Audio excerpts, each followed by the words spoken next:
நம்பியார் சாமி சொன்னார், குருசாமினா என்ன தெரியுமா, குருசாமியோட குவாலிஃபிகேஷன் தெரியுமான்னு கேட்டார். என்ன சொல்லுங்க சாமி, நாங்கள் எல்லாம் உட்காருவோம், அவர் ஒரு மரத்தடியில் உட்காருவார், நாங்கள் ஜாலியாக உட்காந்து கேட்டுட்டு இருப்போம். சொல்லுங்க சாமி. நம்பியார் சாமி சொல்றாரு, இது நம்பியார் சாமி சொன்னது நீங்களும் கேட்க வேண்டும், அதற்காக இதை பகிர்ந்து கொள்கிறேன். நம்ம என்ன நினச்சிட்டு இருக்கோம், குருசாமினா 18 வருஷம் போனால் ஒரு குருசாமி அப்படின்னு நம்மளோட கணக்கு, அப்படி தானே? ஆனால் இன்னைக்கு வேற நிலைமை. இன்னைக்கு 3 வருஷம் போனாலே குருசாமின்றான். 3 வருஷம் ஒரு குருசாமியோட போயிட்டு 4வது வருஷம் இவன் குருசாமி ஆயிடுறான். ஒரு தனி பஸ் வச்சு கூட்டு போகிறான். ஆனால் நம்பியார் சாமி சொல்லுவார், என்னோட குருசாமி நவாப் ராஜமாணிக்கம் பிள்ளை தான் அப்படின்வார்.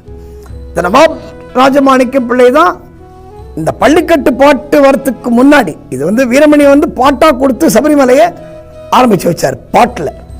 ஆனால் நவாப் ராஜமாணிக்கம் பிள்ளை இன்னும் பல காலங்களுக்கு, பல ஆண்டுகளுக்கு முன்பிருந்தே ஐயப்பனோட டிராமா